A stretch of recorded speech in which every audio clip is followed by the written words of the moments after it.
What is up, hotties? Welcome back to another episode of Stay Hot. I'm Blaiden Kirk, and I'm of course joined, as always, by my two favorite co-hosts of all time, Matthew Spawnhour and Theo Ash. And we've got a great episode lined up for you today. We're going to continue with our pre-draft process, going over our top tight ends in this upcoming NFL draft, as well as go over some NFL off-seasonings, as you know, we've got players moving around already. But before we get into it, it's going to be a good time. Matt, Theo, how are you guys doing on this Wednesday evening? Beautiful Wednesday evening, some would say. I'm doing well. There's been so much NFL news; it's kind of hard to keep up. It all just hits in these little bits. Like who's going where? Who's like before you've had time to process Trent McDuffie, it's the next thing's already happened. You know, before you have time to process Jawan Taylor. Tavondre Sweat gets traded. It's just one thing after another in this league. What other league is doing it like the NFL, man? I don't know. The Jawan Taylor stuff was never surprising because he leads all offensive linemen in penalties over the last 3 seasons. So he does. I think he gets a bit of a bad rap for that, though. Maybe. Like when the ref calls your name and you get a false start, it's frustrating. And he was due a lot of money. So it's a bit, that's why they couldn't trade him. But he's a serious answer for you at tackle, I think. They won Super Bowls with him. Yeah. So like it can be done. But yeah, just they had Jalen Moore waiting in the wings. They signed him kind of to be a swing tackle basically last year for a bunch of money. And they've got to start making tough decisions, as we can clearly see with McDuffie getting traded. Yeah, and seriously. The thing about the McDuffie trade is, like, I thought it was good value. You get a high volume of picks. You get a first rounder. It's good business, and it's business they've been in before and won with before, trading Tyreek, right? Who was at the absolute peak of his powers. I mean, at one point, he got traded, and then he was considered the number one player in the NFL on the NFL Top 100. Take that for what it's worth. But he really was that level of guy, right? So I don't think it's bad in that sense, but it is tough in the sense like, damn, you're losing a star, and it ultimately will come down to like whether or not you can make good on those draft selections. Now, the Chiefs are kind of in a position where they haven't had the best off seasons a couple years in a row. Things are getting a little thin. This gives them more of a chance to make that up, but it's tough to see a player like that walk out the door. It's crazy. It's crazy that the Rams are just sort of, I feel like this is 5 years in a row now. We're just like, oh yeah, they killed the offseason again. You know, like, are they the best run organization in football right now? It feels like they're up there. I think so. I think that them being aggressive, moving draft picks for players has obviously worked for them. I mean, they traded a 2nd round pick, I think it was, for half a year of Von Miller when they won their ring. 2 1st round picks for Jalen Ramsey when I think conventional wisdom, at least outside the NFL, was like, well, don't trade 2 1st round picks for defensive players. They showed that it can work.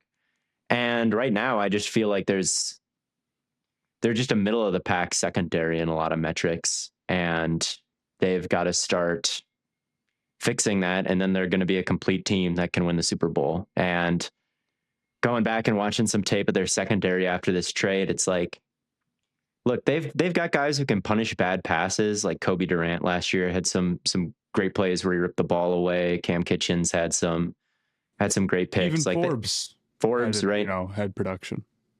Yeah, like they can punish bad passes, but like just watching them in coverage, it's like there's nobody here that you're really scared of or who can really hang with anybody. So to get a fluid, scrappy, smart, technically sound corner like McDuffie, who's a 2-time All-Pro and 25 years old, like that already starts to make their final problem way, way better.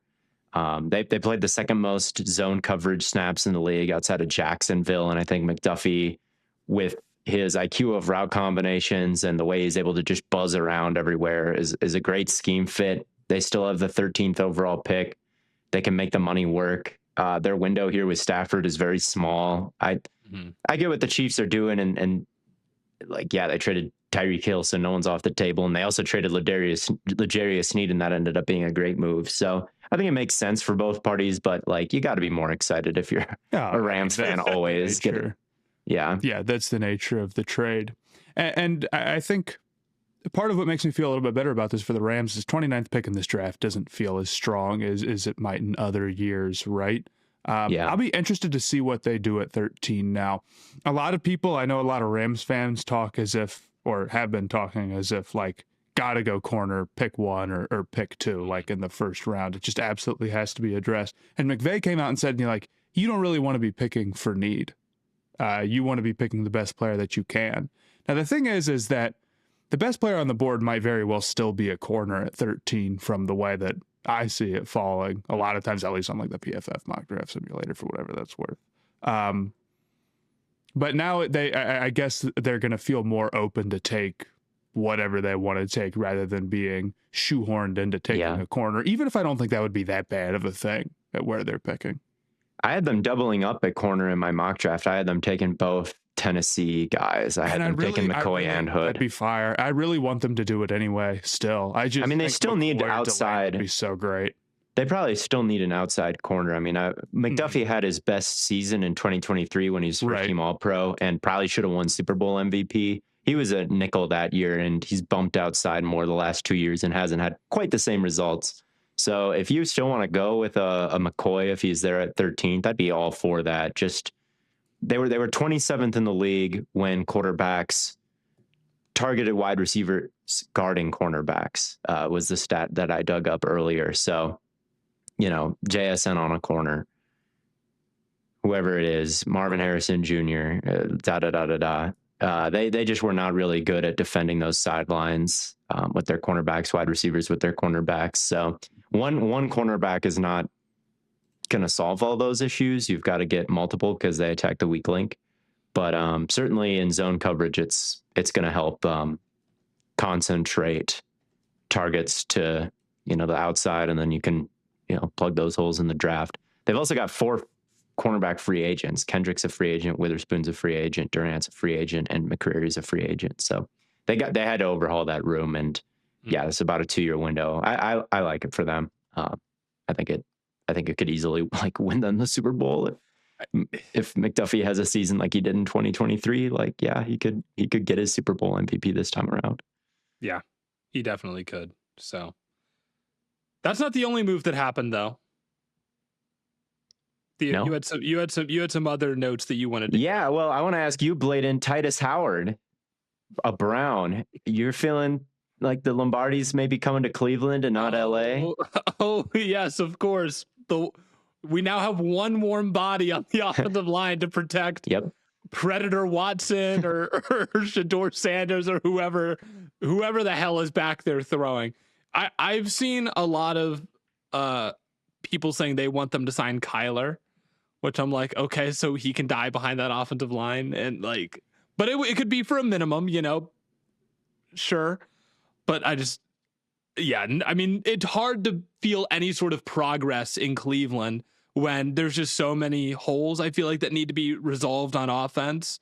But yeah, obviously getting Howard is a step in the right direction on the offensive line. It doesn't pigeonhole us necessarily into taking tackle at 6. It gives us a little more flexibility, because that's where I was leaning, right? After our initial mock, where I took Lemon, I got to think, I'm like, dude, there's just too many holes on the offensive line. You might have to double up there, but now you might feel a little bit more comfortable taking a receiver there at 6 if it's available. Yeah, I feel the same way. Howard is someone who can play tackle and guard. He's very, very heavy, which helps him generate some push if you want to be a downhill run scheme, and if you got to guard bigger guys, he'll help you do that. Now, he hasn't been great at staying in front of people. I know that his pass rush and run block and pass block win rate has been below average each of the last 2 years, and things like that. He's not super highly regarded, and he is, he's not a rookie, so he's on a bigger contract, 2 years, $45 million. So it's kind of a high price to be playing for mid. It's the Browns tax, man. But it is the Browns tax, and they got to fill. Like we say, they're 30th in cap space and their entire offensive line is leaving. And yeah, I I don't guess they're gonna have to understand how get they're creative getting the for. money for this, truly and honestly. It's Yeah, gonna cost I you guess 18 Howard is million also bucks. expensive. Yeah, Right, because that's why the Texans are moving off of him. Right, I sure. mean they want to upgrade their offensive line, but overall, I mean, they're not in a great cap situation themselves, and I know they're going to have to rehaul the O line or whatnot. I guess Cleveland's just going to restructure Watson. Obviously, they have to at this point, right? Yeah. I mean, there's rumors that he might start week 1 right now. So. Yeah, I mean, I guess he's on the roster and they're paying him. Could happen. But I like Dak and CeeDee just restructured and it opened up like $40 million for the Cowboys in like the matter of minutes. So yeah, I guess there's always a way. Devil magic. But I still think I don't mind it for the Texans at all. Like it's kind of fun that they've got such a bad offensive line and they're still so willing to move off of guys. They're like, yeah, man. I kind of if it's not efficient, we're not going to do it, and we're just going to see what happens. I think, look, it's going to be tough for the Texans to have a good offensive line, but I do think the Howard trade has kind of turned things into like having higher expectations for it than like is really valid. What I mean by that is like Titus Howard is not that great. Right? Moving off of him, I'm really going to look at the Texans and be like, how could you possibly move off of him? It's like, well, your offensive line's bad. He's expensive. And like, yeah, if we look at that and say, I bet you their offensive line's still going to be bad next year, it's like, right, they're trying to climb a mountain here, but is that a fair bar to hold the trade to itself? I don't know. They're going to have to find a solution at tackle, though, of course. And Scruggs has gone, too, to bring in David Montgomery, who is a good back, and I like, but they gave up. Yeah, it cost a 4th this year, a 7th next year, and Juice Scruggs. I like David Montgomery. I don't think it's a bad idea to get David Montgomery ever, but it is a lot. But Scruggs is a real, I think, on that offensive line, which we've talked about, is bad. I think Scruggs was maybe the weak link of that bad offensive line. So like moving off of him, is it really anything? I don't really. I mean, it's a warm body. I guess you got to get enough people in that room to go through a season and stuff like that. So there is a cost to it, but I don't really think of it as like, oh my gosh, they lost Juice Scruggs when he's, a negative starter and David Montgomery's a positive starter. I don't know. I feel like I there's Gibbs in Detroit and he's obviously an entire planet, but I just don't think the Texans are going to regret getting somebody like Montgomery. That's my personal thought on the trade. It's not like a massive trade. It addresses a need that I think is pretty clear for them, but I do think it's kind of bad business on the margins a little bit. Multiple day 3 picks for a running back who's going to turn 29 next year. And I'm not sure exactly how much is left on his contract, but it's not exactly like finding premium value. You know what I mean? Sure. Now, maybe they don't feel good about the running back depth in this class. I don't think it's great. Maybe they feel like to get somebody who is a solid solution, they'd have to go and spend a 2nd-round draft pick in the draft, and you don't want to do that. And maybe they don't love free agency. I mean, Walker's obviously going to get a bag. And Hall got franchise tagged, right? So I don't hate it, and it does address a need, but it's not like, I don't think he's like a game changer necessarily, and I do think it's a little old, it's a little expensive. It is. So I think Woody Marks last year gave them pass protection that they desperately needed and allowed them to find solutions against the blitz that alleviated some of the pressure on their horrible offensive line. But the problem with Marks is he's just not that much of a positive in the run game. Montgomery averaged 4.5 yards per attempt last year, which was actually up from 2024, 4.2. His yards after contact per attempt actually up in 2025 versus 2024. And both numbers substantially higher than where Marks was. He was down at 3.6 yards per attempt, which is even below where Nick Chubb was at, lower yards after contact than where Chubb was at last year, lower broken tackle rate than where Chubb was at last year. So Chubb is goated, man. He might be. but he's not as goated as he used to be. I know that hurts you to hear, Blaiden, but for them to be able to blend some pass protection with actual elusiveness, I like it. I like it for them. Like, yeah, it's a bit expensive for a running back. You wish you could just, find some other fifth rounder to do it. But in this class, it just doesn't really seem like, although maybe the Indiana guy could have done it. Hemby would have been my solution. I don't get why you love Hemby, man. I'm not, because he's an angry runner, bro. He's a disappointing. He's not angry. He's just disappointing. I'm not mad. Matt's disappointed. That's disappointing. He's just not my guy, I guess. Yeah. But running back, really, I agree, was a big need for the Texans. They're one of those teams, so I don't think you walk away too crazy mad. No, then maybe you do either. And then maybe we could do maybe a word association like the Alex Jones meme about some other names. Would you guys be down to say a word after I say a name here? Sure. Sure. Okay, here we go. Drew Dahlman. This is like that one, I forget where it's from, but first word I thought of was retire, so that doesn't prove anything at all.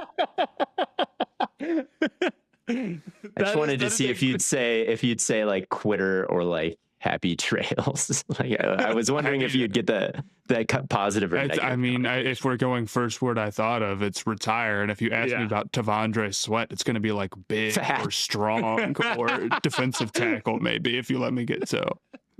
Nose tackle. Okay. So maybe one word's a little bit too small. But how about 20 seconds? 20 seconds. How about 500 characters? How about a tweet about Alec Pierce? Deep threat. Yeah, I mean, look, Theo, I agree with your tweet that there is a lot of value in deep threats. Yes. It's different for Shaheed, but like specialized players can have a large impact on a football team, right? We see the Rams are able to do that. If you can get a lot of guys that are specialized at a different thing, it's like, if you have nothing but deep threats, your offense is going to suck. But if you can have like one specialized guy for one thing, one specialized guy for another thing, well, then all of those guys together can create a balanced unit. Yeah. I would pay Alec Pierce. Maybe this is a better way to do word association. Just yes or no. Would you pay Alec Pierce $25 million a year? Or how about this? $28 million a year? How about we'll go 28? Who is getting? We're so bad at this word association stuff. Yeah, you guys suck at this. We're terrible. You do it then. No, okay. Drew Dahlman. Hero. Right.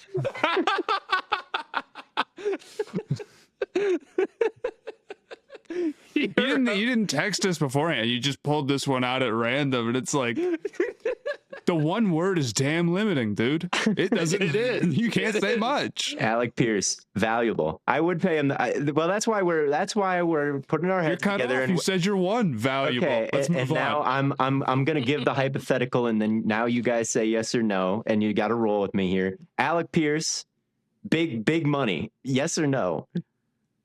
Yeah, I'd give. Pierce big money. Yeah. Me too. Well, and deep threat really is one of the most valuable things that you can be, and most valuable archetypes of player. Like Deshaun Jackson, he played for a couple of different teams, right? He played for the Eagles, and I know he was in Washington, and where else? See, there are a couple other stops. I remember reading a 538 article about him, and like everywhere he went, you could see a substantial rise in efficiency in the passing game to the team he went to, and the team he just left like would plummet each time. There was association both ways. And when you have a deep threat, it's like having a shooter in basketball, but there's no limit on how many points each shot is worth as they go farther and farther back. You know what I mean? Like if you can just be consistently ripping off 60-yard gains, there's like really not an equivalent to that, I think, in other sports of like, man. It stretches the field. It spaces the floor, however you want to put it. I completely agree. Also, Tampa, then went back That's to right. Philly, 2021, Rams, then Raiders, then Baltimore in 22. Then he retired. Wow. All right. Yeah, this article was written kind of in the middle of his career, so I don't know if those last couple stops had happened yet. Buccaneers was the team I was thinking of. Was that it? And it was. But anyway, I would pay Alec Pierce an absolute bag, especially if I was New England, man, with Drake May already being the best fade ball thrower. Stephon Diggs. And they just released Dig and they have cap room still. Like, I'd pay him so much money. Theo, you said 25 to 28 was the window. Maybe, I don't know. Yeah, but that was the window that you gave. The receivers in that territory are Devonta Smith, Jameson Williams, George Pickens, DJ Moore, Jalen Waddle, and T. Higgins. Yeah, I think that's just about right. Jameson Williams, he's another guy who kind of had this effect on the Lions offense. When he broke out in 2024, they went from really good to like one of the best offenses of all time. And even when they added Gibbs and Laporta, they didn't experience the same kind of jump from 2022 to 2023 that they did from 2023 to 2024 because J-Mo broke out. It's crazy what it can do. It just greases the wheels for everybody else. So it's a fumble for the Colts to be letting him go as he kind of hits his prime here, I think. And I think it'll be a big opportunity for every other team. Yeah. And you guys see they put the transitional tag on Daniel Jones. Or not yeah, that's right. Oh yeah, no, I did say it. I was like, what did I thought I misspoke, but no, I did say transitional. But yeah, they're like testing the market a little bit here, which I think is a fair thing to do. If Daniel Jones wants more money, they don't think anyone's going to offer him big money. Yeah. And I wouldn't offer Daniel Jones big money. Well, let's think, are there any teams that you think could? The Vikings would be the one that would concern me if I was maybe the Colts, because a veteran who can really stand in the pocket and hit the middle of the field would be something they might be interested in and something they've really poked around on. But even then, it's like, could they want Geno? There's the Kyler of it all now. The fact that you can get Kyler for like $1 million a minimum right now, I think is crazy. Like, even though Kyler is not a scheme fit in Minnesota, just because they have Jefferson and that defense and Addison and whatnot, like, would you just say like we'll make it work with Kyler on a minimum versus any other option? I'd be more interested in that than paying Daniel Jones, especially if I felt like my job was on the line. I'm sorry, coming off an Achilles. We've seen it go awry too many times. And I think Daniel Jones was legitimately like solid last year and is at the level to be a real quarterback option. And if the Colts are running back with healthy Daniel Jones, like, it's a good system, a lot of help around them, but I'll give him his flowers. But the idea that I'm going to like go outbid somebody else, go outbid where he already is, and like the team is going to say no for a guy coming off an Achilles, man, I would rather roll the dice on Willis. I really would. I would rather roll the dice on Kyler Murray. I would rather roll the dice much cheaper on some of these old vets, if I'm being real with you, who I think could also access the middle of the field, especially since I feel like Daniel Jones, big, like, I don't know, not big value, but some of the extra value he can bring is like, you know, he can break off a run and be a little bit of a threat in that sense. And I have zero faith that he's just going to come back, especially because it was in the middle of the season. It always can turn out better than you expect. It only gets the injury recovery timelines only get better, it seems like, even over the last just 10 years. But man, I wouldn't be willing to give a ton of guaranteed money to somebody coming off of one who is also coming off of a revival season where they also still didn't look like a perfect player and were in a very good system. Right. Have you guys seen the recent hype around Will Levis? No. I've seen a lot of people suggest that Will Levis would be a more interesting starter than like a lot of guys. More interesting than Willis, more interesting than Kyler. The pressure stuff with him is really bad. It's really awful. It's really bad. He's got a talented arm, but but like I honestly I'm not quite there on him. I could see a team trading like a late day 3 pick to be like, we want this to be our developmental guy. Sure. I don't think that's impossible, but he didn't do well under pressure when he played, and he was very prone to making like massive back-breaking decisions, not just taking sacks, but like truly. I mean, stuff that gets a Like lot of likes on all-time Twitter, lowlights. Yeah. which it's like, maybe looks worse on social media than it is in like the reality of how it affects it, but ultimately it's still like in-game disasters, even if they maybe look a little bit sillier than some other people's end-game disasters. Yeah, I mean, you can get excited about anybody. Like, there's a lot of agent slop out there right now, and Stidham is somebody who's like, oh, testing the market, like, want to see if he's going to be a starter. I saw that. I was like, what? Schefter, have some shame. A starter? After what happened? Yeah, I mean, I'm trying to like regulate how negative I am about quarterbacks looking for a chance, because I was really negative about Daniel Jones, and he played well, but like Stidham is not coming off of like a good game. He's coming off of a bad game where they win with level quarterback play. So I mean, I would rather take a shot. If I'm going to take a shot on somebody, it's either going to be one of the guys in the draft where it's like, give me a fresh face, if I'm being real with you, because I think there's plenty of tools to go out and get if that's what you're looking for. It's going to be Anthony Richardson, who has obviously got, 100 percentile tools and has maybe not played a lot of reps, so I feel like there could be some developmental meat on the bone. It's going to be a Kyler who's played good ball before and I could get for cheap, or even some of like the vets.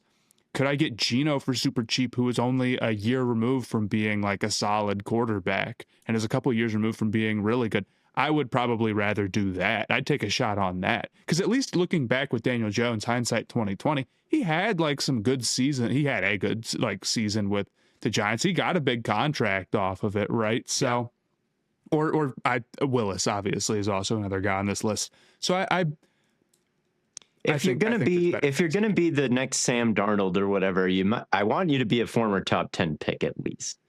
Like, you can't just be this random forever backup who all of a sudden is going to be a starter. Fourth round pick. That was Geno. Well, even Geno was a first round pick. He wasn't top 10. He's like 13. He was second, wasn't he? He went at the very top, tippy top of the second. EJ Manuel, if I'm being real with you. Oh, but yeah. You are thinking of EJ Manuel, who went at the back end of the first, and then Geno went at the top of the second. But how about this? At least you've been a starter at some point before, like for a season or something. Sure. Like Stidham has never even been that. But he like, to relate it back to Levis, he just has the thing where it's like, yeah, over the course of a game, there's some decent plays there, and then that backbreaking turnover happened. It was all over his tape before the AFC Championship game, and obviously that's what marked the AFC Championship game, was like shovel passing it under pressure and selling the entire operation. So I think the Levis hype comes from a little bit the fact that the Titans offense was still so bad with Cam Ward. It's like, see, it wasn't Levis, but I mean, you just can't hand him the keys, like he's just not, like, Malik Willis is, again, like in the Titans system, was really, really bad. In the Green Bay system, and with a little bit more time maybe to develop, he's, double-digit yards per attempt, right? Top of the EPA charts on a small sample size, but like, oh, hey, he doesn't have to be this god-awful quarterback, right? But Levis needs to have that Willis step at some, it's not going to go from, and even Darnold, went to Carolina, and at the back end in his final season in Carolina, like, actually played all right. And then, at the time you're thinking like, oh, it doesn't really mean much, but in reality, it kind of showed that he was turning a corner. And then 3 franchises later, he wins the Super Bowl. So Levis still has a long way to go before, like, I could be talked into it. Sure. Why not? I think Mac Jones is in front of line. I agree. In front of him in the line, so I get it. But that wouldn't be my move. Yeah, wouldn't be mine either. Is there anything else you guys want to hit news-wise before we get into Well, our tight ends here? we didn't actually say anything about Dahlman. Oh, yeah. We just kind of like, yeah, retired at 27. Yeah, I mean, I guess it stinks. That's like my number one thought is it stinks for the Bears. This guy who played 100% of their snaps and was a part of this huge turnaround is now gone. Now, I don't think he was their best offensive lineman or their second best or probably even their third best. In fact, he may have, with their entire line healthy, including left tackle, he may have been the weak link at the end of the year. But it was a good line, and he was a decent player, and now who knows? But then my mind goes to Tyler Linderbaum and his fit there in the zone coverage scheme, right? Running the football all up and down the field, and how he's just an absolute freak in the run game, maybe a little bit more inconsistent in the pass game, but just unbelievable superhero blocks in the run game. And Linderbaum is my dream acquisition in Cleveland, actually. Like, just because of the Baltimore. He's not gonna, you don't have Baltimore cap space. Connection, man. But the Baltimore, the New York. There's a lot. There's Baltimore. You're not even the only Baltimore connection. But Linderbaum is a really good player. Like, you should want him if you're anybody, I think, because he is such a weapon in the run game. But like, yeah, the Bears are kind of knocking on the door of maybe a Super Bowl. But man, there's just a lot of teams that need a center right now. Like, well, and Bradley Bozeman retired. I mean, McGovern apparently is not going to be back with Buffalo. Cade Mays played well for Carolina. He's a free agent. So it's a bummer. It's frustrating when you're trying to build up, especially like you're trying to build up this defense. If you're a Bears fan, like that's what your focus is on. And maybe we'll get a running back or something cool like that, or we got to do something with DJ Moore. But for the most part, the offense is set, right? And then it's like, okay, never mind. We got to go find a new center. It's frustrating. But there's options in free agency, and now you have some extra money open because Dahlman retired. So I don't think it necessarily has to be the end of the world. They could also draft Connor Liu, man. He's goated. Yeah. Yeah, it's not the end of the world. It's not the end of the world. It's not like the Ragnow retirement. It does suck to have a good offensive lineman just go out from under you, but he is not the engine, the driving force, the unfoolable player, even if you're Brian Flores blitzing that Ragnow was. So I do think that the Bears can overcome it.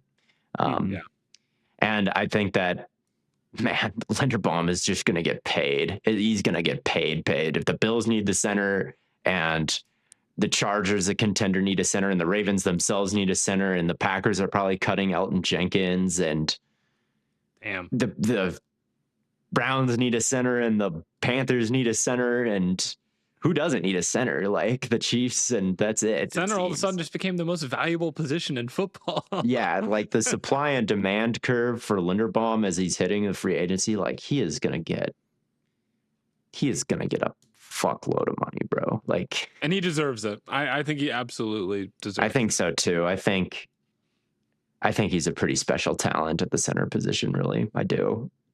I think a lot of the sacks are Lamar's fault last year. I really do. I mean, I would say he's easily the second best player on Baltimore's offense and probably a top 3 player on the team. Yeah, I think Hamilton is obviously better, and Lamar is obviously better when he's healthy, but I don't know if Lamar was better last year. Yeah. And I don't think Henry was better last year. Like, yeah, I think he could have been the second best player on the Ravens last year. Dude. And they're just going to let him go for nothing. It's crazy. Yeah, it's wild to me in the middle of Lamar's, like, maybe not smack dab in the middle of Lamar's prime. I mean, we'll see, but it just seems wild to let a player like in the middle of go. It's at the end of his first prime, the start of his second. I agree. Tight ends? Yeah, let's do it. Let's talk about these tight ends. We have a consensus top 5 and then a bunch of other random guys maybe to talk about. It's an impossible position to rank, I'll tell you. I think it's the hardest position to rank. And honestly, it might be the hardest position to scout of any of them. That I definitely agree with.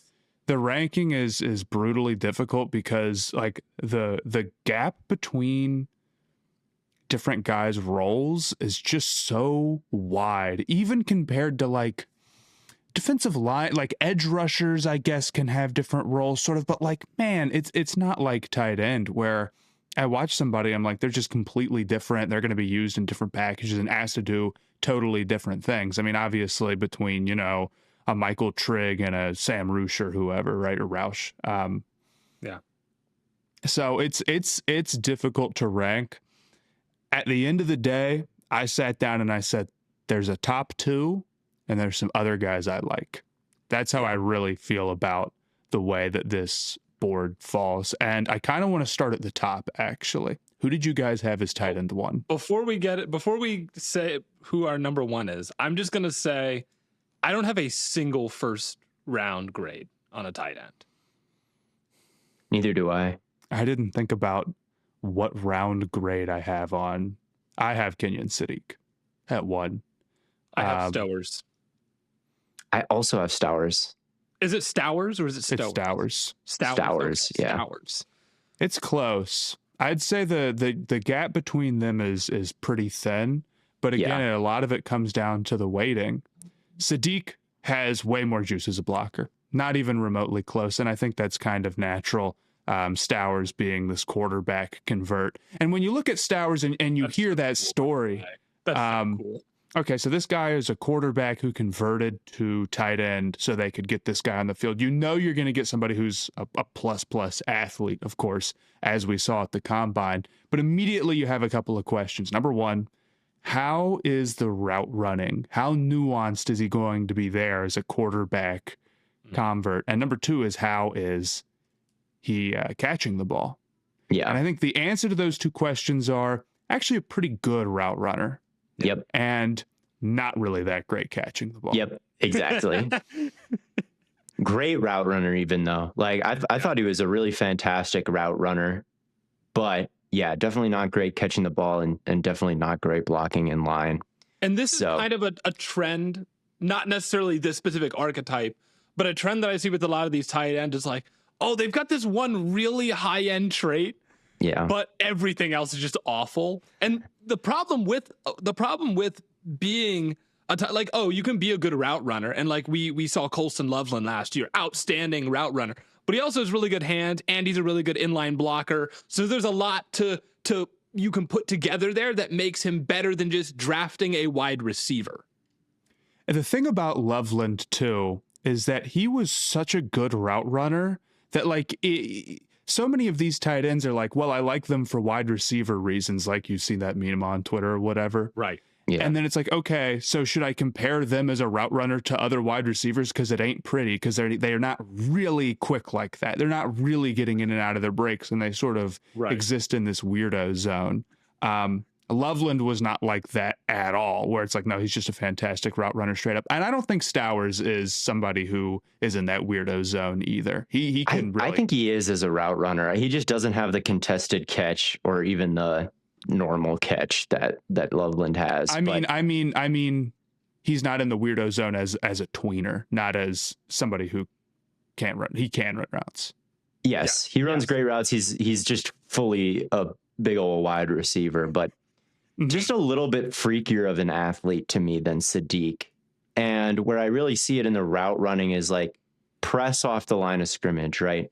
He can actually take you inside and then like bring you back out. There's some lateral agility to his route running instead of I'm just going to beat you with speed and bullying basically in a straight line. I think there was legitimate ability to kind of sink his hips, change direction, expand, and then cut the other direction. Like shoulder plane never really changing, like the really smooth head movements. I was like, holy cow, like this guy can get open. And then you look through some of the numbers, over 2 yards per route run. I think he's the only tight end in this class who's at that number. 700 receiving yards, like just a little bit to me of a better athlete than Siddiq as a wide receiver with the production. Just, it was enough for me to put him at 1 over Siddiq. I do agree that Siddiq is a better blocker. I think Siddiq has some really nice moments as a stock blocker, you know, like making contact with somebody at the second leveler in space and then catching him at an angle and like driving his legs and getting He's that big really good highlight at that. pancake. I think Yeah. it goes beyond moments for me. I just think that's a huge plus. It's tough with Sadiq because I think there's also a lot of moments where he does a good job in line against bigger guys on tough assignments. Now, it's a lot more moments rather than the consistency that he Yeah. does as somebody who can do it in movement. But he has so much more upside as a blocker than Stowers. It's not even funny. He's also much better with his hands. It's not even close. However, I do agree that with Sadiq, I question, I question whether or not he can sink his hips like Yeah. Stowers can, and whether he's going to run that full route tree. Now, that's okay if he's giving you serious inline blocking ability. If you told me right now that Sadiq was going to continue to develop in that sense, then I'd feel fine with where he is because he's so fast. Like, he's going to run away from a lot of linebacker assignments. Like, they're not going to be able to deal with him at all. But as a pure receiver, as a pure separation guy, like, yeah, Stowers is better. But he's also in a totally different role. I do think his sinking hips problem actually hurts his blocking. It's a big, like, I do think there's a lot of limitation to how good he's actually going to be against guys his size or bigger, just because he does have so much of a forward lean when he attacks these blocks. Like, he's not getting low and keeping like a solid posture and like really engaging. Like, I put on my list Borkersher that I want to talk about later. Sure. Like, he does a great job of that. Like, I think the best in this class at like having great blocking posture against like actual defensive linemen and linebackers. Like, Sadiq can kill corners, and he has some good moments against some bigger guys, but like overall, I do think it's a big weakness going up against defensive linemen and linebackers, that if he cannot, like, the stuff that you see in his routes where he's not able to sink his hips, I think that reflects the same way in his blocking. Yeah, there is a lot of bad tape out there of him blocking. I think even at the second level, I saw some corners be able to get through him and over to the other side. But there's also the really good reps where he just catches you at that right moment, and his leg drive just never ever stops. But he is 6'3", 240. Yeah. You know, he's not somebody who is huge or so he like weighed light at the combine. I can't deny that. And Jamari Johnson at Oregon, he had a higher percentage of inline snaps than Sadiq did. So I think like Oregon knew that, like, hey, this isn't necessarily an 11 personnel tight end. This is a 12 personnel kind of slottish weapon who can combine along with Jamari Johnson and get some stuff done. But like, we're not going to maybe give him the hardest blocks. And, that's partially because he's runs a 4.4. Like, what are we going to have him blocking for? The superpower of Sadiq is you can send him on a seam route and he's going to moss a guy at the catch point. Yeah. And, like, you think about him in Minnesota, if they were to take him, like, man, he could space the field from the slot and let Jefferson run those in breakers while also being somebody who can catch it and run. He is nice. Sadiq's he is really also nice, really young too, and that makes me feel like his upside development wise is super high, and that's why I do kind of give him grace. Like, his production profile is not good for a first round tight end. No, it's not. So I think the way I see it, Sadiq has way more upside as a blocker. Maybe he needs to put on some weight. Maybe he doesn't, and then he sort of does end up in that tweener zone where he's not quite as fleshed out of a receiver as you would like, but still has the ability to make plays. But also, like, it never becomes quite that as a blocker. He's more of like a guy outside who can, attack the second level, but isn't in line. But with Stowers, like, I feel a lot better about him as a route runner, but I don't think he has the upside, and he's a little bit older. So I went Sadiq, but it's close. I see Sadiq as a late first round guy in this class. I have them both second rounders. Like, that's where I'd really be proud to take them. Like, an ideal world, like, we're not totally sure how they might translate where their spot is. Sure. If I could avoid it, I wouldn't want to take them as my first round signature player in the draft class. I'd like them as kind of that second round upside. But I feel like there's only a handful of first round grades that you give out every year. They're probably going to be somebody, especially Sadiq. I'll say I've never seen anybody give out 32 first round grades. Except for the actual draft. But 32 people always end up going in the first round. I'm just saying, I feel like I've never, you rarely see anybody give out 25 first round grades. Because I think typically we give out first round grades for like in any draft. Right. But then shouldn't there be some years where you're like, I got 40 first round grades out here, man? I've never in my life seen that one time. Yeah. I just think that it's good to keep your standards high and like, yeah, if you're picking at pick number 30, like, yeah, you might be taking a second round caliber player. Matt, I think it'd be great to just have someone be like, yeah, I have 70 first round grades this year. I'm just saying I get people being cautious with the first round grades. Yeah. It's like when you say someone's a first round grade, nobody's going to look back on it and give you grace. Like, oh, the 32nd overall pick is like pretty boom or bust at that point, right? Right. I get it. But I would like to see somebody try with their first round grades to be like, I want to average 32 a year. That's my goal because that's how many first round picks that there are. And that's what it means to be a first rounder. So yeah, this year there's 45. That would be so awesome. Truly, I don't remember the last time I saw somebody have over 25. But also when I make my list, I always make it from the perspective of if I were just like a team, right? Like hypothetically, I'm a team. It's not necessarily the Browns. I know that's where it's like, oh, he's just the Browns. But like, it's just a team where everyone's like the baseline 16th in every single position. What would my draft style be? And that's kind of how I build out my first round grade. Yeah. I mean, Matt, you're almost describing like what I've heard some of the analytics nerds like Ben Baldwin say, like, oh, it's stupid. There's 32 first round picks. You should have 32 first round grades because that's how many first rounders there's going to be. So you better get comfortable making the 32nd guy a first round grade. But no, what I'm saying is 45 would be unprecedented, but different. It would be awesome if somebody said that though.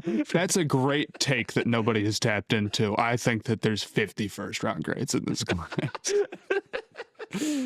I mean, people say all the time that there's like good and bad drafts. If there's a really good draft, stand on it, give 50 first round.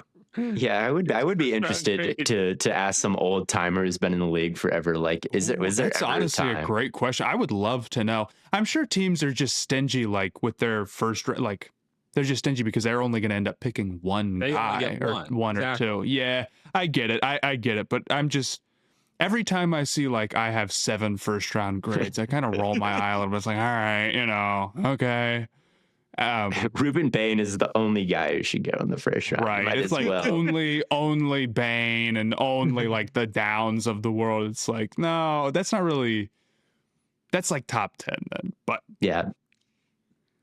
Stowers gets pretty close to me. I will say on the Sadiq point, I agree that he has better hands in that I've seen him make some really spectacular catches, like up the pipe versus USC with a safety coming to hit him. He made an insane catch, like in the corner of the end zone versus Minnesota. He made an insane catch that I just haven't really seen on tape with Stowers. But his career drop rate is 9%. That's fair for Sadiq. So, which is actually a lot higher than Stowers, who's at 3.9, which is one of the lower numbers. Even though I've seen him bounce the ball off his chest and re-catch it and some very shady, questionable things. That's true, but I think just watching Sadiq, you can tell that what he's attempting in terms of like the catches he can go and try to make in terms of like his frame are totally different. And I'm not trying to say that drop percent isn't worthy looking at or that's not a decent point, but I also think like guy who's not seen a lot of targets seems like it would be incredibly noisy. Sure. But honestly, that's something that you could say for all of these guys because like how many dudes are in this class where it's like, hello, I went to community college for 4 years. I went to I was on I went flag football team. yes, and then I caught 350 yards worth of passes, and now I'm going to go in the 4th round. Yep, that is a lot of them. Shout out Josh Cuevas and Cal Poly and all that. Shout out to Dallin Bentley. Do you know what college he went to before Utah? No. Snow College, bro. No. You went to URD Snow University with Deion Dawkins?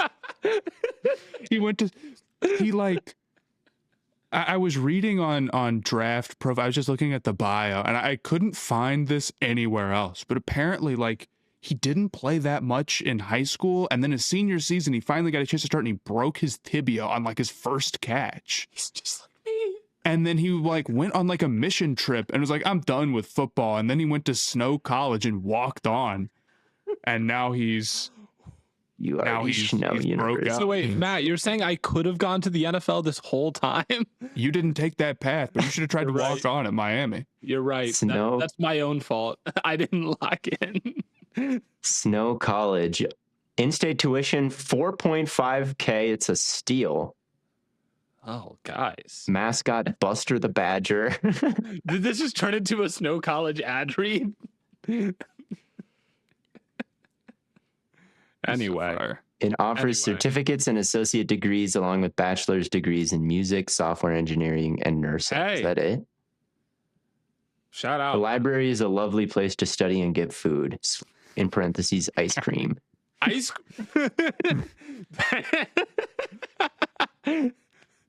They only sell ice cream at Snow College. Anyway, time for a real ad read. Did you guys see that Jamar Chase is officially Fabletics' first NFL ambassador?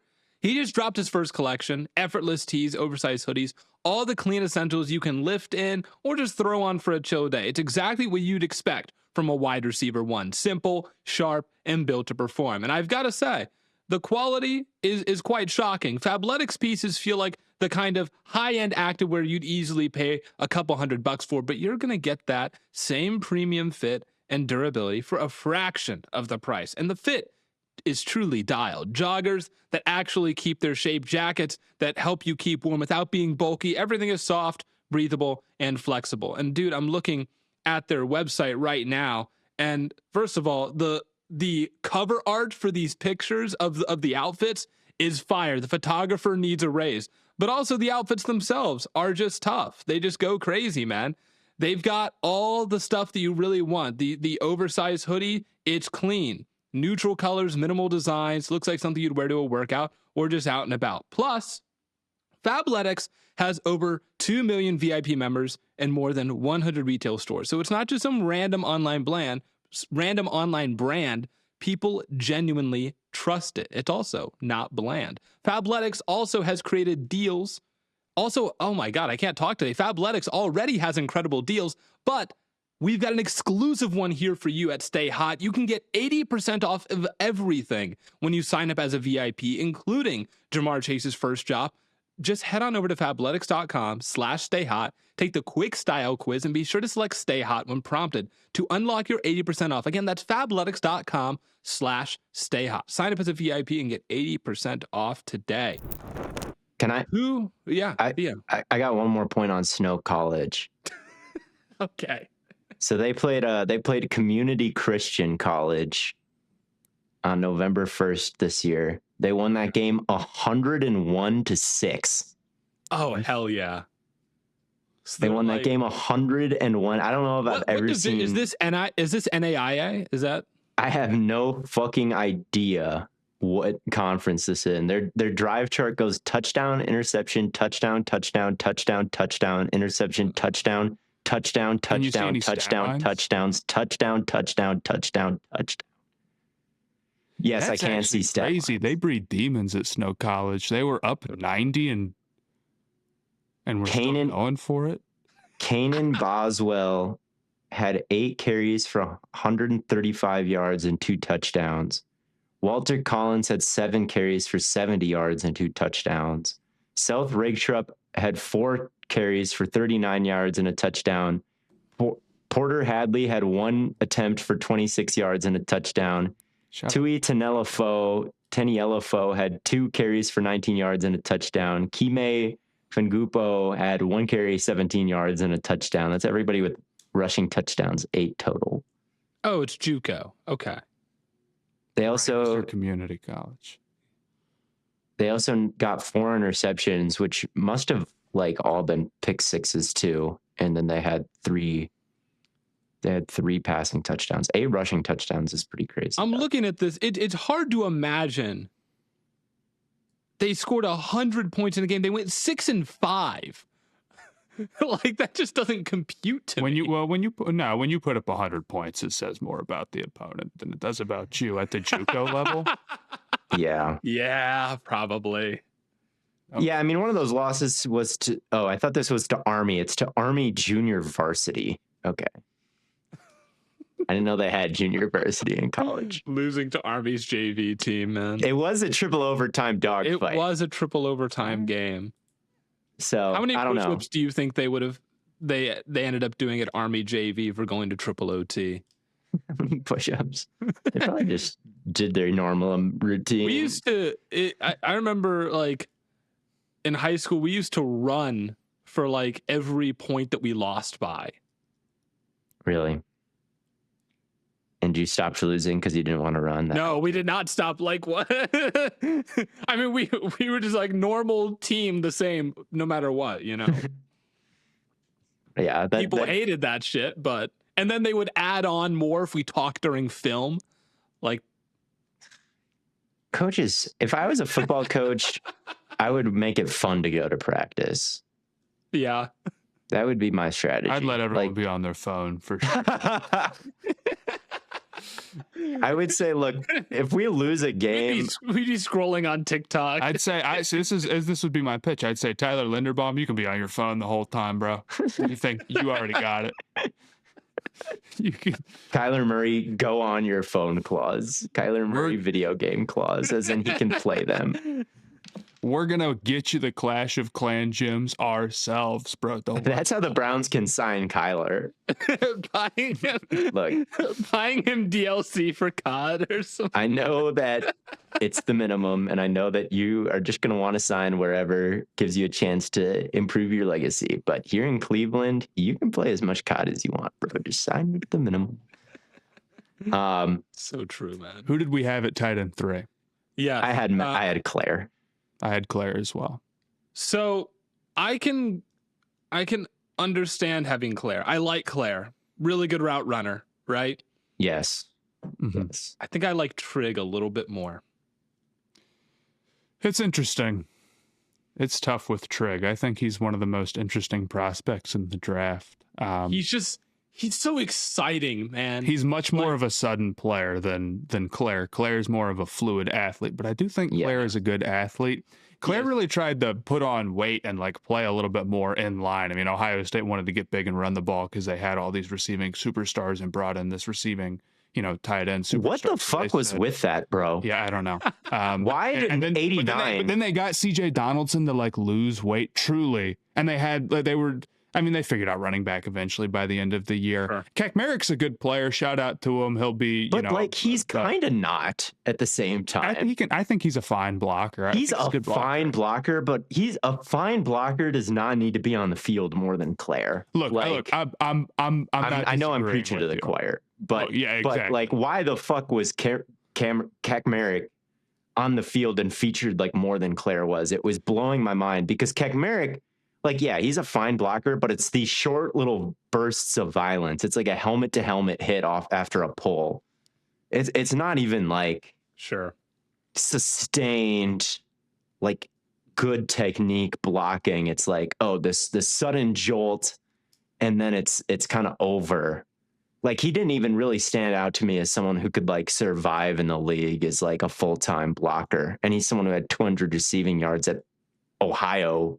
Not state, just Ohio, before transferring. And he played more snaps than Claire. I just could not understand it watching the tape to the life of me of like, why are these reps from 86 so few and far between? Why are they not just an 11 personnel with Claire out there if they're wide receiver university? Like, I don't know. I could not. Well, the whole idea was that they want to like slow down the offense because they want to limit snaps because the season is too long. And it's like, I just roll my eyes at that a little bit. I'm not going It's to the same length lie. for Kekmeric than it is for Claire. Yeah. know. I hate like the like optimized value maxing of particularly football, but sports in general. Where it's just like we have to squeeze every bit of value out of every play, and yeah, we're economists. We got to be economists. I just think Claire was really talented, and I would have liked to have seen him featured a little bit more. I agree completely. I don't think him putting on weight is like the craziest thing in the world, because ultimately, like, he's what is he, like 246 at the combine or whatever. That's still on the lighter end for tight ends, if anything. But yeah, I had him as tight end 3 over Trig. The thing with Trig is like, look, Claire, I have questions about whether or not he's ever going to get to the point where he can be a real threat as a blocker. His play strength is just not that great. But with Trig, I have no questions about it because I already know the answer, and it's terrible. No, he will not. 0. Yeah. The Auburn tape is insane. I mean, sometimes I feel like he would chop his feet a little bit and slow down and not really like deliver a hit that maybe he could have. But like, I mean, there was times where he did, and he got blown up anyway. Oh yeah. Even in like favorable situations where they're trying to like get him in motion or whatever and like give him a real chance. It's like, dude, you're getting pancaked. Trig had two kinds of blocks. They had 2 blocks. They could stock block him, and he'd kind of go out the outside and block the nickel or something. And if he had to block the nickel or somebody on the perimeter, he'd give him a big hug, and he would just be upright, and his arms would be as wide as possible. And obviously that's not a winning formula. Or they would send him right through the A gap, and then his strategy would be to launch himself head first or shoulder first at somebody, which probably shortened his lifespan by a good 10 years, and it did not help absolutely anybody. Those inserts were brutal. The inserts were brutal. Why was he doing it? I felt so bad for him. I'm like, why is he a tight end? Why is he at Baylor? Like, this is just a big mess. Like, this is not where Bro is supposed to be. Here's what's crazy about it. And I had him I think I had him at 5 or 6. What's crazy is that, like, okay, so you write down like maybe play strength is an issue, but it's really not when he's got the ball in his hands. He's got the ball in his hands. Then he can really break tackle. Yeah. And he's a great yak threat, I thought, even though I think his numbers yak wise were only okay. Like, he's somebody who I think transitions from catching the ball to being that sort of like sturdy guy who's tough to bring down pretty quickly. And he's a very sudden athlete, both after the catch and I feel like getting in and out of his breaks. He's somebody who can set you up on like a slant or whatever. He's really, really nasty on those.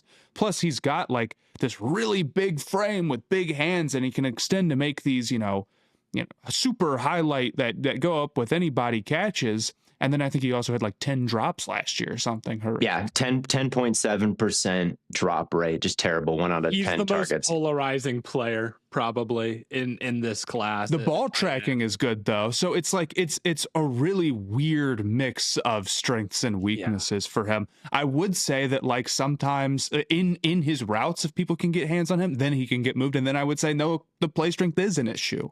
More so. But if the ball's in his hands, like he can break 4 tackles and make you like he's got great movement skills. It's I really don't know like what is like the root of his. It probably is play strength. Like it probably is just like I think too light. Or go ahead, Blaiden. No, go ahead. You got him at 3. No, Theo, you go ahead. I think the root of his issue is I think there's play strength issues, and I also think there's a little bit of issue with kind of elasticity. I think, look, he's an X receiver. He's an X receiver cosplaying at tight end, right? This he cannot is most block. of the tight ends in this class, by the way. He cannot block. But the problem is, okay, we want to move him to receiver in the league. He's got to probably lose 20 pounds and do that. He's got a 10% drop rate. And I think if we're grading him on wide receiver movement skills, he's not as good of a mover. I think he can set you up. I think you see it a lot on his tape of him, fanning out and breaking in and throwing a little bit of a shoulder and elbow and getting open that way. But I think if you imagine this kind of cylinder around him, right, he doesn't really break out of that cylinder. He can't really, he's a very upright route runner. He's not somebody who can really throw his leg way outside of his frame and sink and then get inside. Like, he's just not that kind of fluid mover. And I think Stowers, that's what stood out to me so much about Stowers, is like, I really do think like he can kind of leave this upright cylinder and be in these really athletic low positions or move from side to side in a really weird way. With Trig, I thought I saw some of those same moves, but they didn't look the same. Like, they just weren't quite as elastic as like a real Stowers tight end who can actually be kind of a freakish tight end. I agree that he's explosive, like his first step, and the way he gets vertical and the way he's kind of able to be angry and chop hands down and get very violent route runner, right?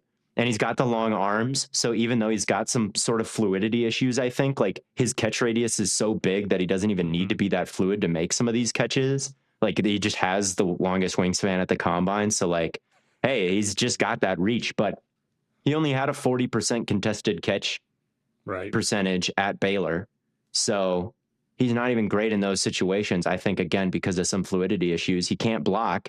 He's transferred 3 times. There's been suspensions. He's going to be 24 years old. He's going to be 24. Really cool. I had him as a day 3 pick, man. Like, I think he's okay. I also have him as a day 3 pick. You just don't think anybody's better. But again, it's perspective, man. I just don't think it's I don't think it's a particularly good tight end class. Claire, though, Claire's not a day 3 pick. Claire can move. Claire's a little bit of a better mover, I think. See, to me, I can be convinced of Claire being like a 3rd round guy with Sadiq. I don't know. Like, Theo, you've brought up the production levels of things before, and there's just like no one in this class that was producing the way that like Fannin was, or no, I wish I miss my boy Fannin. I miss my boy Fannin. Or even Loveland didn't have a lot of yards, but like his yard per route run was still like 2.6. Yeah, analytically, all of these guys suck compared to last year's top dudes. There's no question about that. But even I mean, even with Fannin being like, you know, group of 6 or whatever, is there a group of 6 guy this year that had numbers like him? Absolutely not. Trig being old and having all those issues is really tough. If he was 21, then it would be different. Yeah, I think that's a fair point to make. Yeah. And it is a lot of like, he totally can't be a tight end at all. Yeah. Yeah, it's the wide receiver path for him, and I just don't see him getting on the field, you know, like so many of these guys that we spend a lot of time on in draft. Like, who is the guy? Was it Wiley, I think, out of TCU? It was some Texas school a couple of years ago. Like, he was a really good receiver, like linear, long strides, kind of take the top off, and the Chiefs draft him, just sit behind Kelsey, and it's like he disappears. Like, he doesn't get a single NFL catch because it's like, how can we put you out there at tight end and you're not a wide receiver? Like Stowers and Sadiq have such crazy physical gifts, right? Record-setting verts at the combine, just different looking guys. And then you get into kind of this Trig range where it's like, yeah, they're good athletes, they're linear tight ends, they're explosive tight ends, but man, like, do they have the skill set to actually get on the field? And then you factor in some of the age stuff and the character stuff with Trig and the drop stuff. It's like, man, if he's out there, if he's like contributing to a team, it would surprise me. It just would. So I thought, like, field, that's a good point. You know what? I've been swayed. I'm moving Trig down to 5. Claire, I also have these concerns about, but I think he's way, way better breaking down and changing direction and being a guy who can run a dig from the slot or run a crosser from the slot or you know, break down in a zone coverage. And he's much better of a block. League's different as a blocker, yeah. All right, I have re-altered my list. I have been swayed. Claire is now my 3. But that means that Borkersher, I hope I'm pronouncing that right, is my 4. Yeah, it's Borkersher. Borkersher. I think. Mhm. Yeah, he's now my 4 because that's a guy that can get on the field because he can fucking block. He's 245, but like, I mean, you saw it at the Senior Bowl, especially in the one-on-ones. It's like he gets his arm on you and you're just stuck. It's like glue. Like you're not moving. He's got iron arms. I love it, and his posture's incredible. I'm like, he is, I think, probably the best blocker in this class. At least of the guys that I've watched. There's maybe like 10 or 15 more that I could watch, and maybe I'll find someone else that's just as good. But like at the Senior Bowl, he really showed out. The lack of production on the ball is really tough. Like, it's going to be hard to see how he translates as a receiver. But Like 24 years old and caught like 150 yards. Yeah, dude. I mean, it's like there might be zero receiving upside at all. But if we're talking 12 personnel, 13 personnel offenses, he can get on the field as a blocker at the very least, just because of his his upper body strength and his core strength is so real. You hate Claire, man. I have Claire at 3. I have Claire above Borkshire. I thought you had. No. Borkishire's at no. I moved Claire up to 3. Borkishire's at 4, and Trig's now at 5. Yeah, I can see just putting a blocker at number 4. I haven't seen as much as that. I got to keep going down. Yeah. There's some other blockers that I have my own version of him. Yeah. So I don't have much to add on that point, but Claire is a little bit like Sadiq, where it's like, I don't know how well he can survive in line, but some of the blocks for screens out on the perimeter and just some of the will and want to stay connected and be enough of a bother, and maybe the running back can kind of make something work with your angle. Like, I was like, okay, there's some of that there, even though he wasn't really involved with the dirty work. Yeah, he's enough of a blocking threat so where you really feel like you're getting something from rolling a big slot out there. You know what I mean? Yeah. Whereas with like a guy like, Trig, it's like it'd be the same thing if I had even if he's a Z receiver or an X receiver, like Cortland Sutton should be able to block better than Trig, probably. Yeah, right. Devonta Smith is a great blocker, dude. He's 180 pounds soaking wet, you know? Yeah. So, yeah, you guys can make it work. But I'm basically through my list, so it's your guys' 4 and 5 that are up next here to kind of round things out. At number 4, I have Josh Cuevas from Alabama. Okay.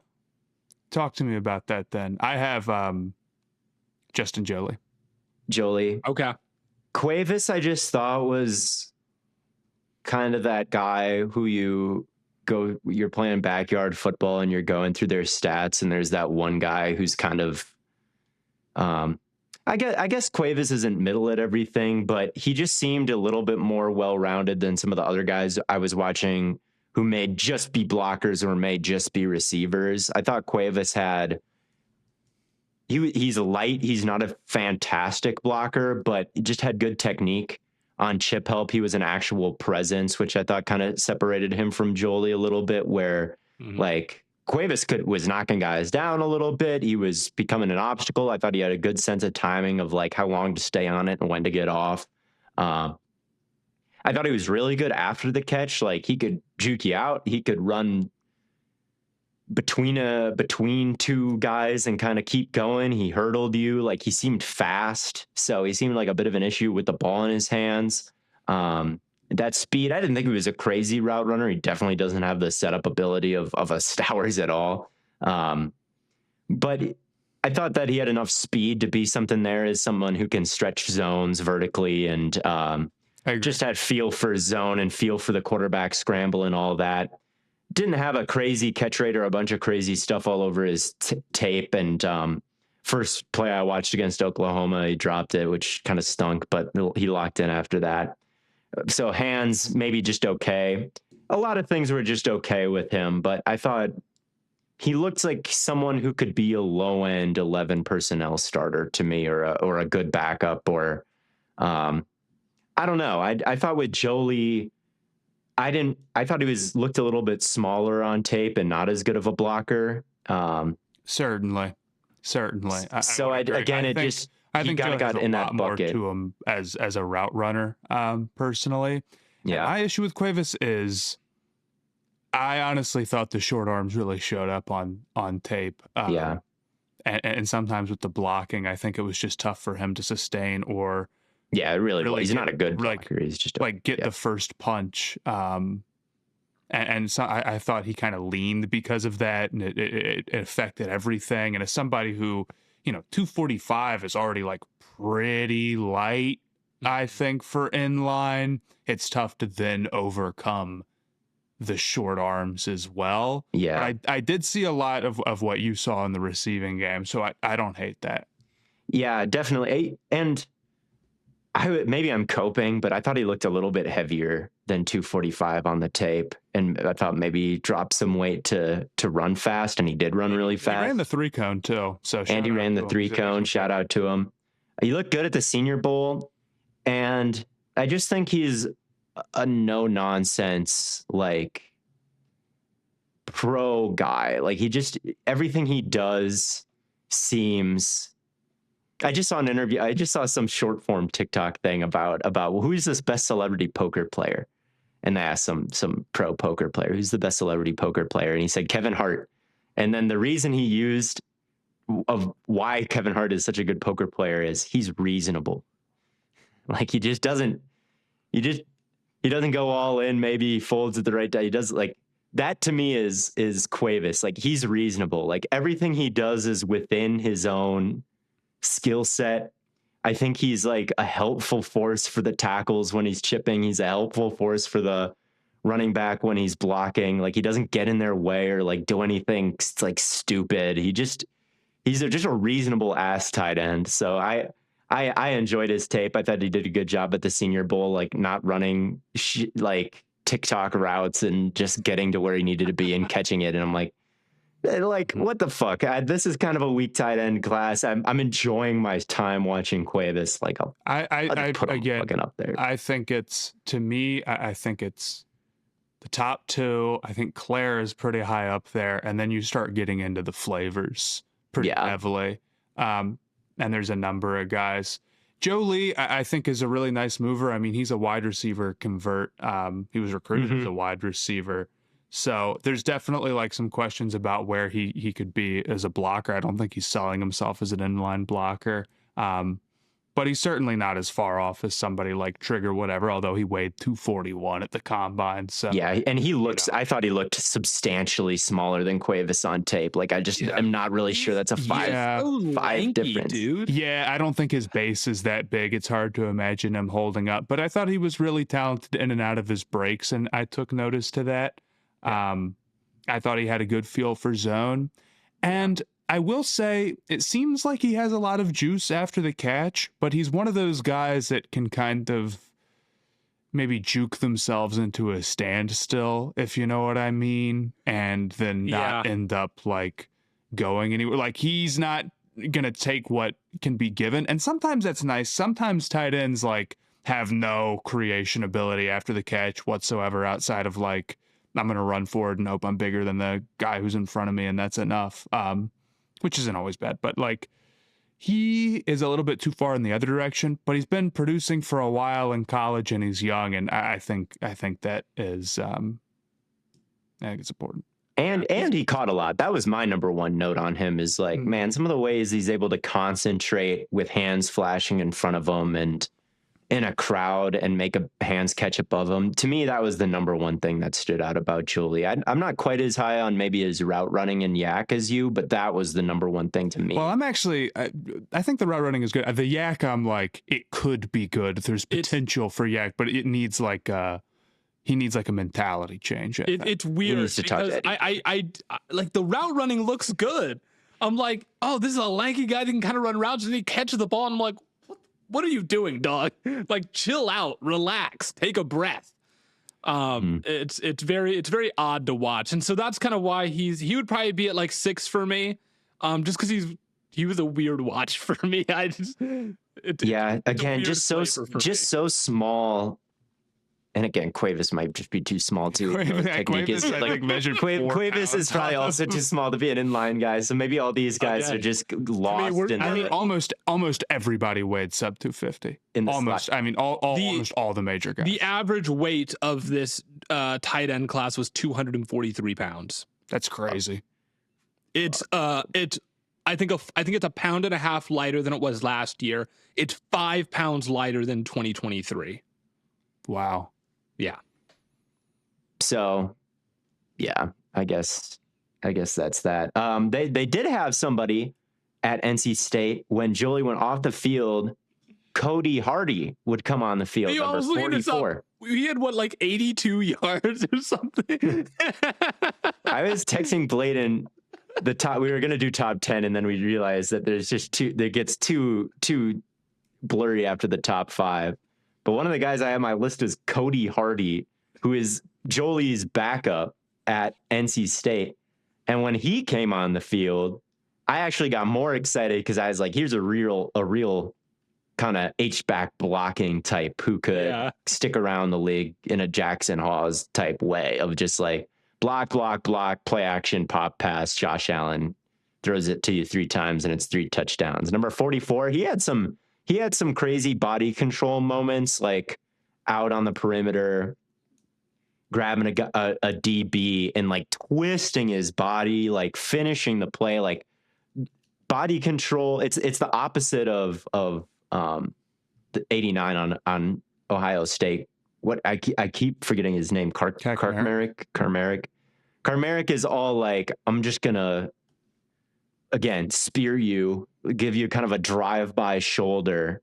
Cody Hardy was more like, I'm gonna grab and like torque and like bring you to the ground in like a probably more ethical way. I don't know. He was somebody that I thought could maybe stick around as a blocker, and it was a bit of a bigger body. Like they had Jolie. He didn't receive. I don't know if I saw 44 catch a single pass, but yeah. And I saw him run a couple routes and was like, ooh.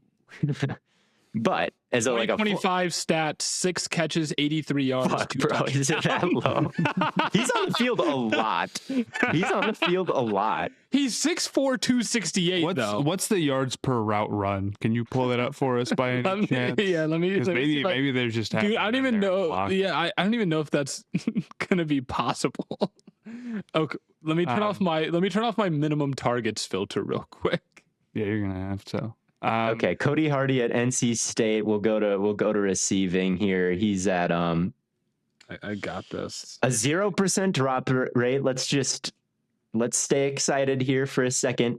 And actually 1.51 yards per route run. Okay. That's actually pretty damn good. But on 6 catches. Bro wasn't there to run routes. Bro was there. Bro was not there to play routes. He was there to play block. He was there to block. Yeah, he was there to block. But if you want a fullback, take a look at Cody Hardy out of NC State. I thought he just could finish some plays, man. I was thinking about this on my drive home. I'm like, tight end has become a very weird position where it's like, it is sort of, are you a receiver that just happens to weigh 240 pounds? And I'm like, what if we were doing this like 20 years ago when fullbacks were not just like, oh, there's 2 in the league, or 30 years ago when they're like actually used in offenses regularly. It's like, oh, this guy's technically a fullback, but he's really a halfback that just happens to weigh 240 or happens to weigh 220 instead of 240 or something. It's like, I feel like that would be, I don't know. I was cosplaying like giving a like knocking down a fullback on my board because they were just a fat halfback instead of a fullback that couldn't block or anything. So I don't know. Matt, who do you have at number 5? Daquan Wright. Out of Ole Miss? Mm-hmm. Okay. I didn't watch him. I did. I wasn't a huge fan. What did you like about him? I thought he had a really nice first step. He seemed like a very solid athlete. He's got a bunch of big rack plays on the board and sort of like a deceptive it's tough for defensive backs to hang with him type of way. He was analytically pretty good, and I thought his play strength overall was really solid. I thought there was a lot to work with it in that sense. So I felt like he was one of those guys who could potentially, be a true inline guy who's also a receiving threat. I don't even know if I have a number 5, so I can't really even hate on it, but I thought he was he was good after the catch. It was a little bit weird to me because I thought running routes, he looked a little lumbering, and then he'd catch the ball, and I thought he looked more He's fluid. a little stiff, but he's not a plotter, if you know what I mean. Mm-hmm. He's definitely thicker through the like torso and legs and chest, which got me excited about his blocking, but then I just didn't think it was where it needed to be. But I don't know. I thought there were times where they gave him real assignments, man, and he handled it. Like, I think a lot of these dudes, it's up and down with the blocking. I don't know if there's anybody where it's like they're just great all the time. But he's got serious potential in terms of his build and his play strength in that regard. And the yak stuff, like sometimes it wouldn't necessarily be the highlight. Like, I don't know, it wouldn't be a highlight move to get him to break away, but he had it in him. So I ended up pretty high on him. But I agree, this is sort of the range where there's a ton of dudes that things start to get pretty fuzzy, but he's my 5. What did you think of Joe Royer? Royer, I mean, I love Royer. He was super Cincy guy for context. Ohio State transfer to Cincinnati. Oh my gosh, he's perfect. So I love Royer. I feel like he's been a super reliable yak guy and whatnot, and I always thought that he was a solid mover in his own right and kind of had good feel and knew where to be and was like an easy release valve for Sorsby. Yeah. But like this last year, simply not a good season for him in terms of usage, right? I mean, it was mostly check and release stuff or maybe like a couple of shots up the seam against like Bowling Green or whoever the FCS opponent they played was. Yeah, if I have to watch one more 240-pound tight end get praised for mauling a 150-pound FCS corner, I'm going to lose my mind. Yeah. He's really fast, but it does kind of seem like that's his skill set is like, wow, he's really I just don't fast. I just don't know if there was enough there as a separator or as a blocker for me to be like, this is the bet one way or the other. But he's really good yak. Like I really do love him. And I thought I was going to be higher on him going into this than I actually ended up being, and I was a little disappointed in that. Did you guys watch? There's another guy who's kind of like the Notre Dame guy is also kind of like that, where it's like, man, he's really fast and can kind of Raritan can really rip off some yards after the catch, but kind of skinny, thin, not really much of the tight end yak. Like when you think of a tight end and you think of yak, you think of stiff arms and throwing people off you and getting the dirty yards and reaching over the goal line, like with people, bodies hanging off you. That's what you think of. You think of bodies hanging off you. You don't just think of like, oh, they're just going to run by everybody. And that just seemed to be kind of Royer and Raritan's skill set of like, man, these guys are explosive. They're linear. They can kind of run through and burn some angles at the college level, but like, are they scrappy enough to be NFL tight ends? And you kind of come up with maybe no. Sure. Yeah, it's tough with Raritan because I thought like, what did you think of the contested catch stuff? Because he got so few looks at that, but like his rate that he came down with them at was super good. And you go watch, and it's a lot more of like him boxing guys out rather than maybe high pointing the ball necessarily. And the question is like, okay, well, if you were to try to make that like a bigger part of his game, would that translate to the NFL or no? Yeah, he's probably my 5 because, I think there was some talent there. I have Stowers, Sadiq, Claire, Cuevas, and then I'll put Raritan at 5. Not Hardy. Hardy was just a name. Hardy is just a name. Like we'll throw Hardy out there and you maybe gotta get triple-digit yards. Maybe at some point, maybe he'll like make your team, and you'll be like, oh, he'll Cody be an Hardy. undrafted free agent, and yeah. I don't know. You'll be like, well, you kept Cody Hardy. Why? And look at Nick Callerup in Seattle. Nick Callerup is never going to catch a ball, but he's from the Big Ten and he's got a mohawk and he can block. And he was actually kind of an important part on the Seahawks because they'll get in 13 personnel and run wide zone. And like Nick Callerup being able to reach you all of a sudden becomes like somewhat important to your offense. Like that's Cody Hardy is like, oh wow. He's the Rams all of a sudden have an injury and Cody Hardy is their third tight end. And look at him. He made a pretty good block in the Super Bowl. Shout out Kolar on the Ravens. Kolar, 32 team legend, except he would catch a pass. I had to start him multiple times, and he came down with multiple, like one target, one Kolar is touchdowns. He's a beast. Kolar in this genre is fucking Megatron, bro. Like Kolar is a Hall of Famer. Like, where is Harrison Bryant in this? I have no idea, man. You tell me. I honestly don't know. Sounds like might be the greatest of all time. Did you guys watch? I assume you guys watched Roush. Yeah, I did. Sam Roush. I did. At first I was very intrigued. I was like, oh, dude, this guy's kind of sick. He's running dudes over. It seems like super physical. And then he just starts like dropping passes. And he can't catch. He can't catch, dude. And he can't block. I'm just like, and like all the analytics are like, you should be out on this guy. Like analytically, he's out. Bad hands, like the drop rate, I think it was like 12% or something. Yeah, it's ridiculous. North of 10. Yeah. No, it's 9.8. It's 9.8. Is it 9.8? Okay, so he wasn't the guy for the career. For the career, I wrote down careers. Okay, career. So it probably was 12 this year. And he can't block, but then I watch him run someone over, and I'm like, that's just. For me, the flash with him was not even running somebody over as much as it was some of the route running that he was able to do. Like, I actually thought he was able to turn a corner and get really low and accelerate through the break. And I'm like, okay, he's a cool route runner, but he can't block and he can't catch. So, like, if you're a coach. I don't agree that he's that much of a non-blocker. I think he got tough assignments and he did get tough assignments. But I think the arm length can also show up for him a little bit too. But he's got some potential in that. He's got short arms, but he has big hands. Weirdly enough, he's got 10-inch hands.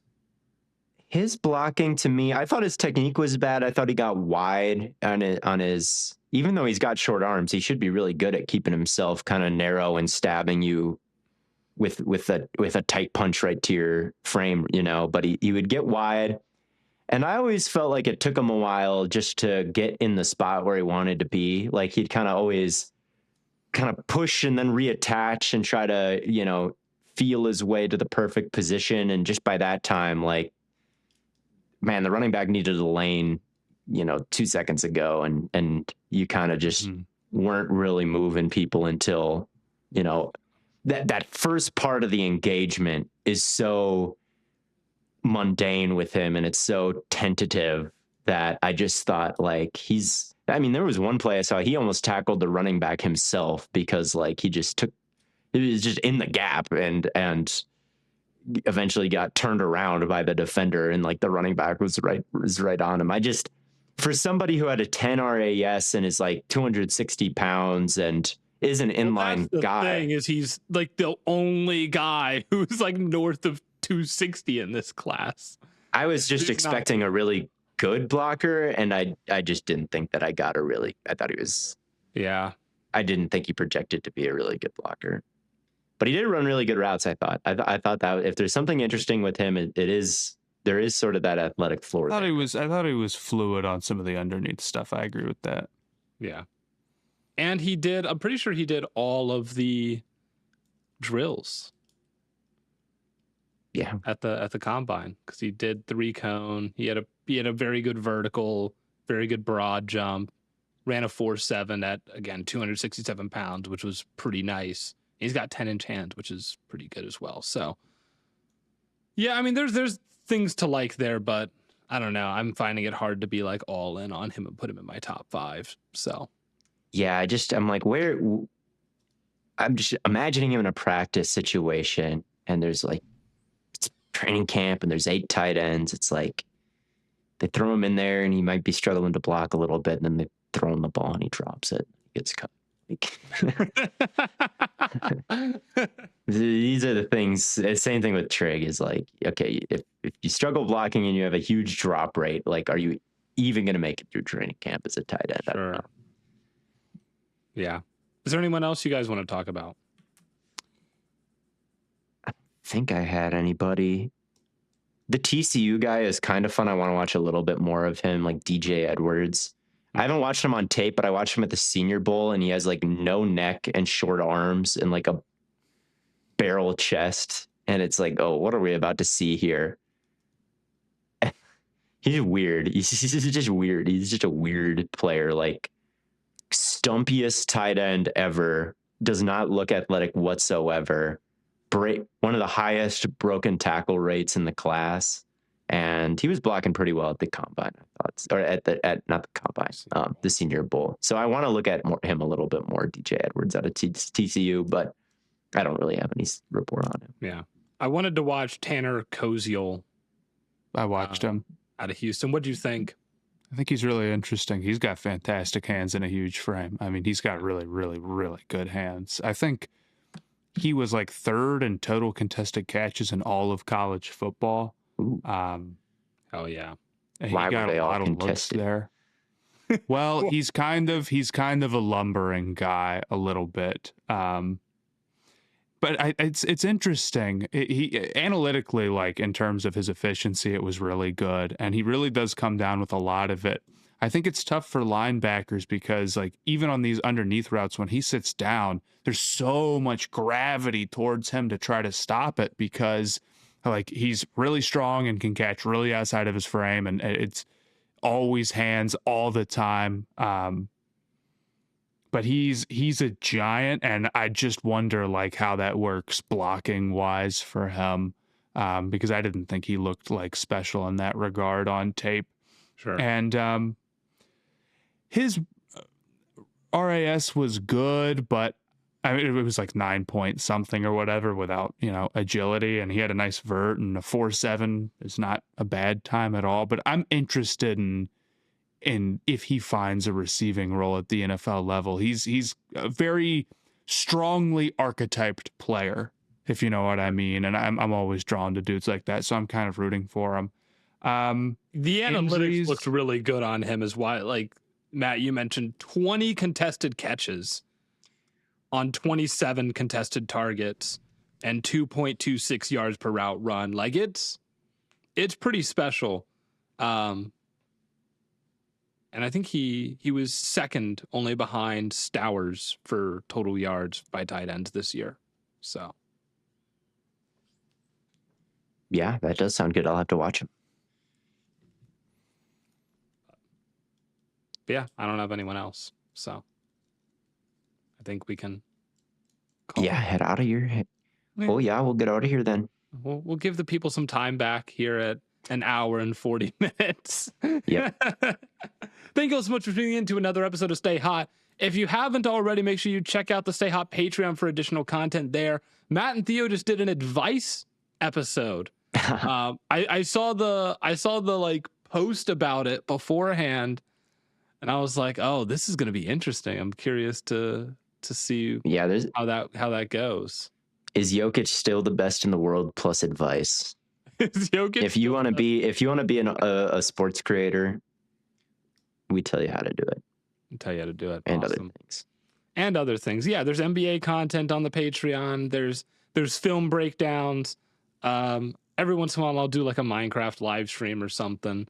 So it's any sort of like auxiliary content that if you're just like, man, I don't want to hear about the NFL all day, that's where you can go find it. It's on the Stay Hot Patreon. It's only $5 a month. So, if you have nothing better to do, go for it. But also, you don't have to. That's why we do stuff here as well. But until next time, as always, from your favorite fellas here at Stay Hot, thank you all for tuning in, and we will catch you on the flippity flop.